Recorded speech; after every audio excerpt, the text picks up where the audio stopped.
26 जनवरी Republic day गणतंत्र दिवस यानी यौम जमहूरिया क्यों मनाया जाता है?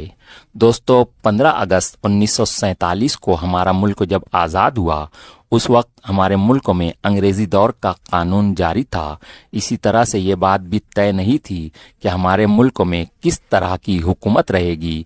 इसीलिए नया दस्तूर बनाने के लिए डॉक्टर बाबा साहब अम्बेडकर की चेयरमैनशिप में एक कमेटी बनी, जिसने हमारे मुल्क का नया दस्तूर बनाया और उसे उस वक्त की दस्तूर साज असेंबली के सामने पेश किया, जिसके सदर डॉक्टर राजेंद्र प्रसाद थे। उनके उस असेंबली ने इस कानून को, इस नए दस्तूर को 26 नवंबर 1949 को पास किया। लेकिन 26 जनवरी 1930 वो दिन था जिस दिन इंडियन नेशनल कांग्रेस ने हमारे मुल्क में मुकम्मल आज़ादी का नारा दिया था।